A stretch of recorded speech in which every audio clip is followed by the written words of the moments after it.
Ora gelem nembung baksoku. Heh? Sarune pol. Ya ora kok ya. Apa meneh? Sik aku mah sliliten itu. Ora mangan apa-apa kok sliliten ya. Tak sogoke piye? Aja, alah.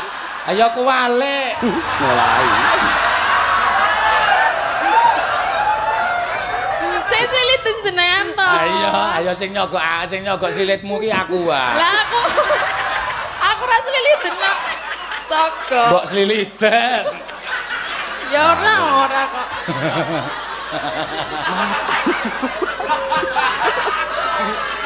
Jiji. Jijiki cengelmu amoh lu.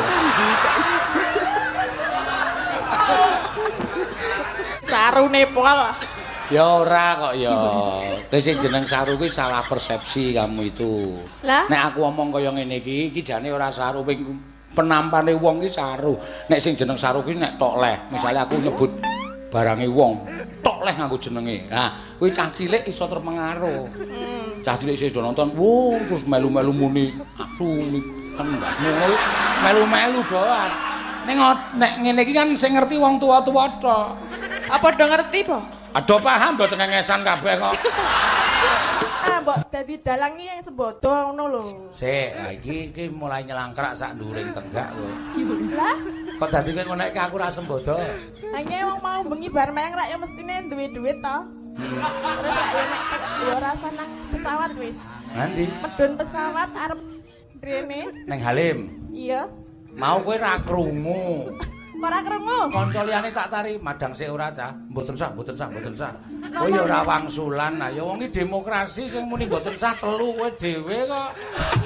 Lah ya rak ya nek wong wedok rak ya mesakake ngono lho, Mbok. Mau ki bakso aku terima kok ya blas. Lah ora gelem nembung baksoku. Heh?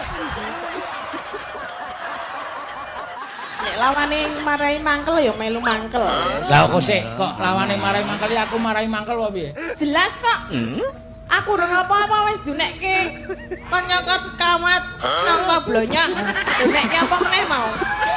Lah kowe nek tak unekke bendina rasamu mangkel ki mbok ya matur. Pak kula tak rasa melu ngono piye? Ora lah mbok ngalem aku wae ngopo to? Oh ya, ya wis wedya ngarep. Jane, yai kok kaya ngono lho. Ngopo? Kaya gentong dusung saka kasong. Aku ora kaget. Aku kaget e. Nah, syukur aku wis persiapan kok ya. Lah tak kira nek iki ra ono lho, pancene Denko ki. Oh, kamu berani sama saya Denko?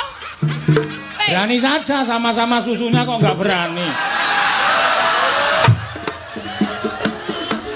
Ya enggak, beda no. Oh. Awas ya kamu Denko. Anak baru mau macam-macam ya. Pisan-pisan aku tak ngedeke Denko oleh mboten, Pak? Sakarepmu. Sesuk awas. Kok sapa-sapa kok arep dege iki? Lah nyebai kuwi Denko get-geti terus nek ra tak pae kok. Sapa-sapa arep dege iki lek mung ngayahi kepiye?